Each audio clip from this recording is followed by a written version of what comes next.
আজ গোরা উপন্যাসের পার্ট 2। গোরা আইরিশম্যান।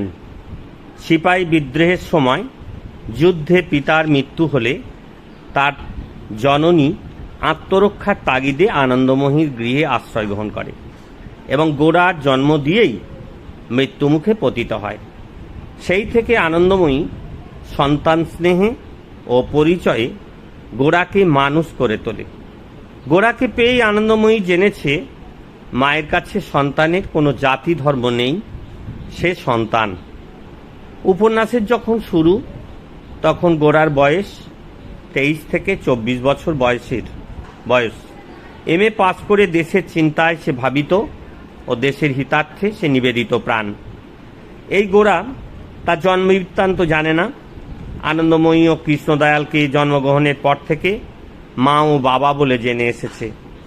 রবীন্দ্রনাথ গোরার কাছে জন্মরহস্য অজ্ঞাত রেখে কিছু শৈল্পিক প্রয়োজন সিদ্ধ করেছেন। প্রথমত, গোরা চরিত্রে রবীন্দ্রনাথ যে অনমনীয় দৃঢ়তা ও বলিষ্ঠ ব্যক্তিত্বের প্রতিষ্ঠা দিয়েছেন তা বাঙালি স্বভাবের অনুকূল নয়। গোরার জন্ম রহস্য গোরার কাছে অজ্ঞাত রাখা হলেও পাঠকের কাছে তা অজ্ঞাত নয়। ফলে আইরিশম্যান হিসাবে গোরা পাঠকের কাছে অনেক বেশি বিশ্বাস্য হয়ে উঠেছে। প্রায়শ্চিত্ত করার ব্যাপারে কৃষ্ণদয়ালের আপত্তি সত্ত্বেও গোরার জিদে বিরক্ত হয়ে কৃষ্ণদয়াল নিজেই তার স্বভাবের বিলাতি ঝাঁঝের প্রতি কটাক্ষ করেছেন। দ্বিতীয়ত, গোরার জন্মরহস্য গোপন করবার ফলে ভারতীয় ঐতিহ্যের চিরন্তন বাণী হয়েছে প্রকাশিত। ভারতবর্ষ হিন্দু, মুসলমান, খ্রিস্টান বলে কাউকে পৃথক করে দেখেনি। সেই ভারতবর্ষের সত্যস্বরূপ একজন বিদেশির উপলব্ধিতেও ধরা পড়েছে এবং নিজেকে সে ভারতবর্ষীয় বলে সহজে দাবি করতে পেরেছে। আমি আজ ভারতবর্ষীয়। জন্মসূত্রে অভারতীয় গোরার এই উপলব্ধিতে যে তাৎপর্য রয়েছে, জন্মসূত্রে ভারতীয় কোনো হিন্দুর কণ্ঠে এই উক্তি সেরূপ তাৎপর্যমণ্ডিত হয়ে উঠত না। তৃতীয়ত, আনন্দময়ীকে রবীন্দ্রনাথ যে দৃষ্টিকোণ থেকে ভারতবর্ষের প্রতিমূর্তি আঁকতে চেয়েছেন, গোরার অভারতীয় জন্ম সেই প্রয়োজনকে সিদ্ধ করেছে। আনন্দময়ীর উপলব্ধি সন্তানের কোনো জাতি নেই, ধর্ম নেই, সে শুধু সন্তান। চতুর্থত, গোরার কাছে জন্মরহস্য উন্মোচনের ফলে গোরা বিমূঢ় বা বিচলিত হয়নি। অভারতীয় জন্মকে স্বাগত জানিয়ে গোরা বলেছে, আমি যা দিনরাত্রি হতে চাচ্ছিলুম অথচ হতে পারছিলুম না, আজ আমি তাই হয়েছি। আজ আমি ভারতবর্ষীয়। আমার মধ্যে হিন্দু, মুসলমান, খ্রিস্টান কোনো সমাজের কোনো বিরোধ নেই। এই সত্যোপলব্ধিতে পৌঁছে যাওয়ার জন্য রবীন্দ্রনাথ জন্মরহস্যের শৈল্পিক উপযোগিতা প্রস্তুত করেছিলেন। গোরার জন্ম রহস্য উপরোক্ত রাবীন্দ্রিক অভিপ্রায়গুলোকে সিদ্ধ করেছে, সন্দেহ নেই। কিন্তু রবীন্দ্রনাথকে তা সম্পন্ন করতে গিয়ে কিছু শৈল্পিক সংকটের মধ্যেও পড়তে হয়েছে। কৃষ্ণদয়াল নিষ্ঠাবান হিন্দু, বাড়িতে নিয়মিত বেদান্ত চর্চারও আসর বসত। প্রথম যৌবনে গোরা আচার অনুষ্ঠান ও সংস্কার শাসিত হিন্দু ধর্মকে ঘৃণা করত এবং উদ্ধার ব্রাহ্মধর্মের প্রতি আকর্ষণ বোধ করত। তারপর বেদান্ত দর্শন পড়তে গিয়ে গোরার মনে পরিবর্তন আসে। গোরা হিন্দু ধর্মের ও সংস্কৃতির মর্মরহস্য আবিষ্কারে যত্নবান হন। গোরার ধ্যান নেত্রে সনাতন ভারতবর্ষের রূপ ফুটে ওঠে। হিন্দুর গৌরবময় অতীত, ধর্মীয় অনুশাসন, সামাজিক প্রথা সব নিয়েই ভারতবর্ষ সত্য। তবে হিন্দুত্ব হিন্দু ভারতবর্ষের ঊর্ধ্বে তার দৃষ্টি জন্মরহস্য উন্মোচনের পূর্বে প্রসারিত হতে পারেনি। তাই লক্ষ্মীয়ার হাতে মা আনন্দময়ী জল খায় বলে গোরা মায়ের হাতে জল স্পর্শ করে না। গোরা সর্বদা ধর্মীয় আচার ও প্রথাকে মান্য করে চলে। গোরার প্রবল হিন্দু আনিতে অপ্রস্তুত হয়ে পড়েন ধর্মনিষ্ঠ কৃষ্ণদয়াল।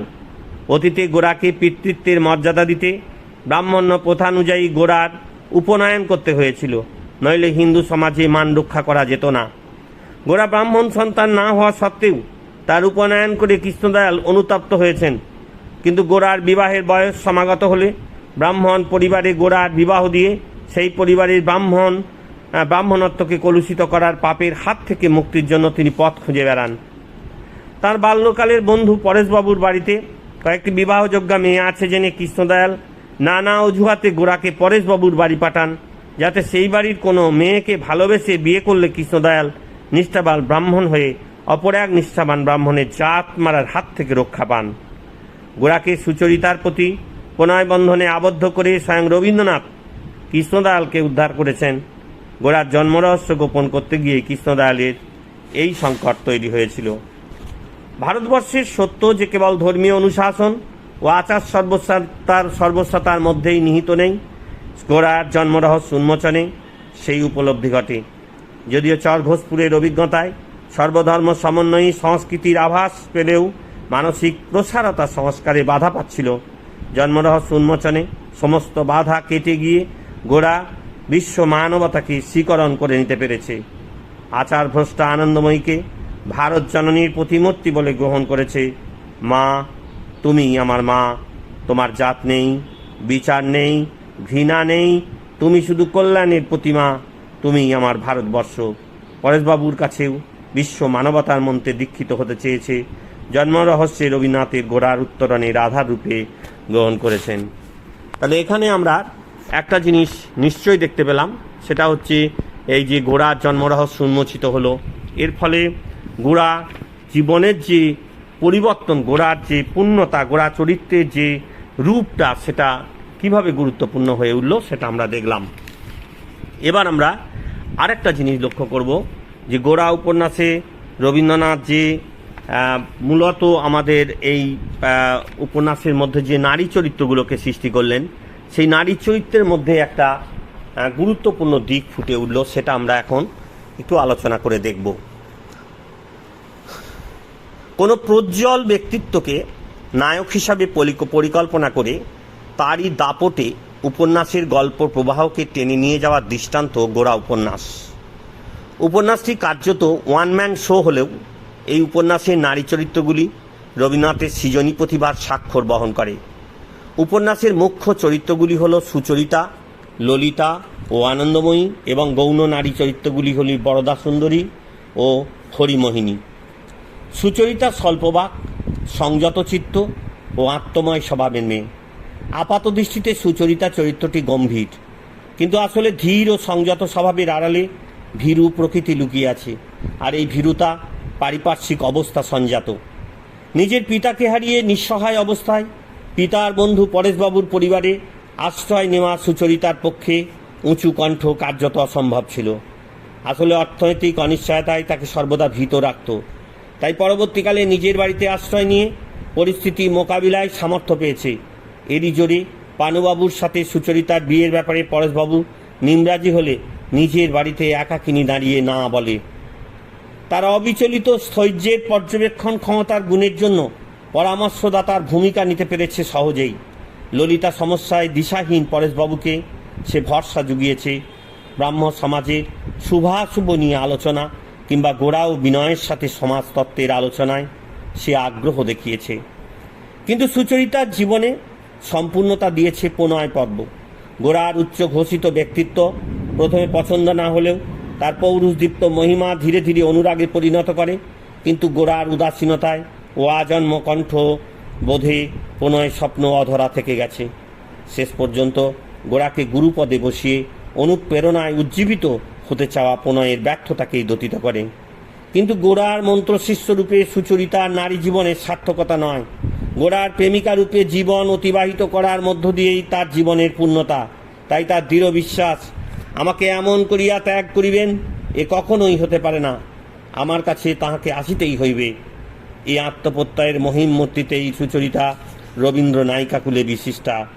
অপরদিকে ললিতা কাহিনীবৃত্তে সরাসরি যুক্ত না হলেও আপন স্বাতন্ত্র্যে সুচরিতা মহিমান্বিত।